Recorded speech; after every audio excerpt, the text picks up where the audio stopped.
What's up, everybody? OMB. Hey, look, I appreciate y'all subscribing to the channel.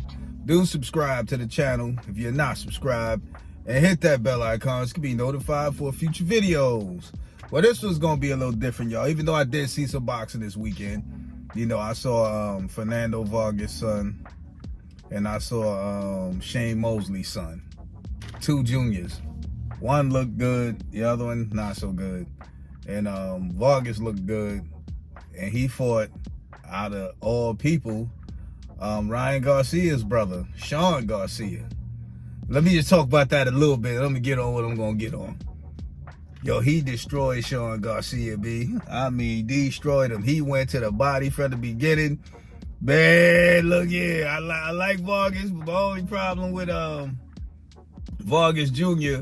is that he drops his guards too much, man. You know what I'm saying? He leaves his head open when he going for his shots. And if he fought somebody with some experience who got some power, he probably would have been knocked out. You know what I'm saying? But anyway, this is my experience. I told you I was changing my job and all of that. Well, I went back. All right, let me give y'all the history. I stopped maintenance because I had surgery. I had hernia surgery. And there is something going on. I'm gonna get that taken care of. I'll talk about it after it's done. But after the hernia surgery, I decided I wanted to lighten up a little bit. So I went to work for a supermarket. And to be exact, public supermarket. Very good benefits, you know what I'm saying? But not enough hours. So I met somebody who I haven't seen in like 20 years. And their brother was working at oil refineries doing heat treatment. And he said, yo, ask him if he want to do that. And you know me, I'm an explorer, y'all. If I ain't got nothing going on and somebody come to me with an opportunity where I can learn something, I'll do it. So I went out there. The people sent me a plane ticket, paid for the hotel and everything, man. Nice hotel too, y'all. The only thing I had to buy was food. That's it. And they pay good. You know what I'm saying? But the only reason why they pay good is because of the hours. You work 12 hours a day for 21 days straight with 1 day off. Now, mind you, this is a lot of work. They got these big old cables, 75 pounds to 100 pounds, man, and you don't really carry them up the scaffolds. The scaffolds, my bad. They have a crane that'll bring them up there, but you do have to take them off. You do have to unwrap them, and you do have to wrap them. You do have to carry them for when the crane brings them back down. You do have to carry them and put them on the pallet, you know? I did just fine, you know what I'm saying? And I was like, whoa, you know, at first it was like, whoa, these things are heavy. But then, you know, me, I'm very athletic, man. So my body got used to it. And I just started yanking them cables up and taking them and putting them wherever they need to be put.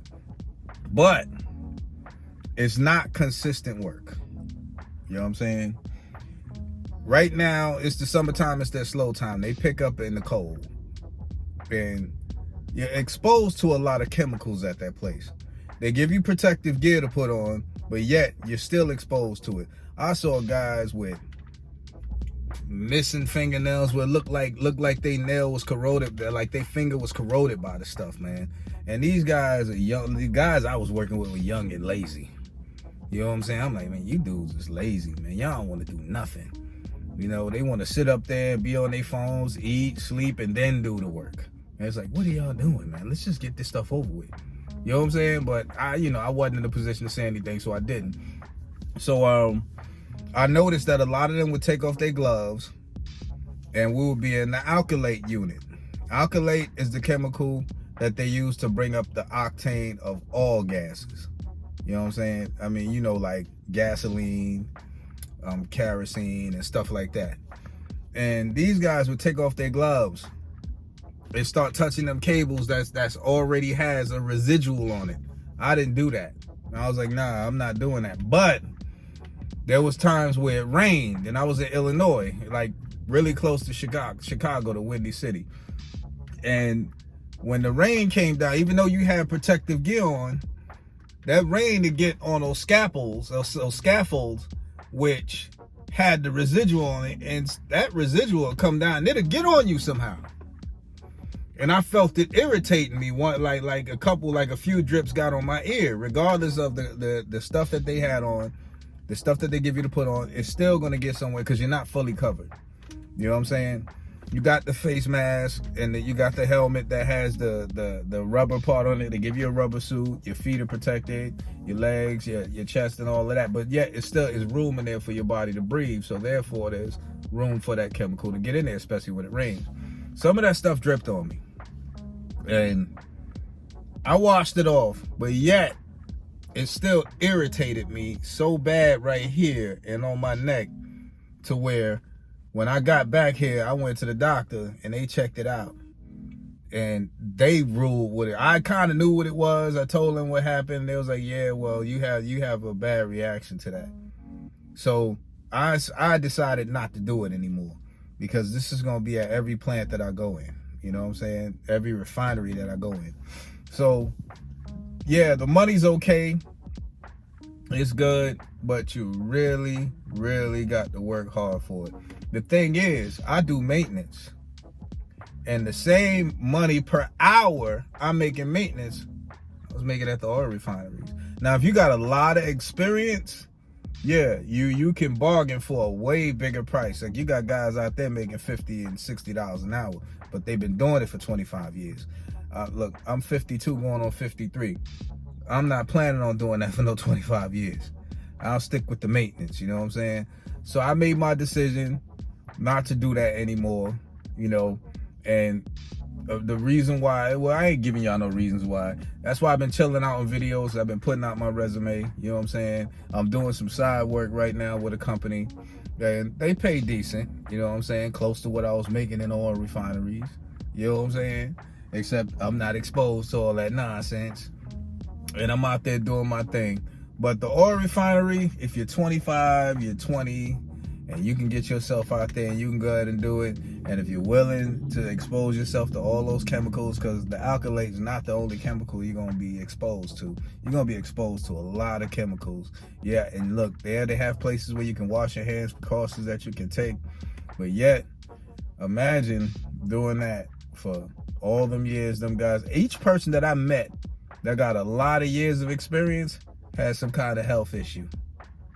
And I'm dead serious. I just didn't say nothing. I'm like, don't know if I want to be doing that, you know? So if that's for you, go ahead and do it. If you're adventurous, you can probably get out there, go on an oil rig in the middle of the ocean, you know what I'm saying, and do your thing. And another thing too, you got a lot of jackasses that work there. A lot of these guys are not really intelligent guys. I met a couple of them, but for the most part, they all talk stupid. One dude, I was about to knock his little young ass out. You know, he started talking all this gay stuff and putting my name in there. And I'm like, dude, you don't know me, man. Don't play with me like that. And then it got to the point where I'm like, you know what? Be a grown man. Don't say nothing to him. And I didn't. You know what I'm saying? I just didn't say a word to him. That's the way I am. You start doing things that I don't like, and you keep on doing it, I ain't got nothing to say to you. You know what I'm saying? Because, look, you know what I'm saying? Y'all know, look, I'm from the Bronx, bro. Now, they always say it ain't where you from, is where you at. But where you from dictates what you are. You know what I'm saying? I'm from the old school, 70s, 80s. Man, look here. How we handle stuff like that, we put our fists down your throat. It shuts you up since you don't want to stop. You know what I'm saying? I know the little 18-year-old dude didn't have no scrap game. He was skinny. He was kind of tall. It was like, dude, you ain't built like that. So just leave me alone. You know what I'm saying? You violate. And then a lot of these young guys violate like that and think it's okay to violate somebody and no repercussions. You know what I'm saying? So, you know, I'd rather not deal with that environment. You know, I'd rather deal with sane people, at least most part sane people. Granted, even though I'm in these apartments and these people, a lot of them don't speak any English, I can always Google, you know, whatever language they speak and tell them whatever I want them to know, and that's the way it go. But anyway, I just wanted to give y'all a little, you know, touch up on that. My next video will be about the sons of former champions in boxing. OMB signing out. Peace.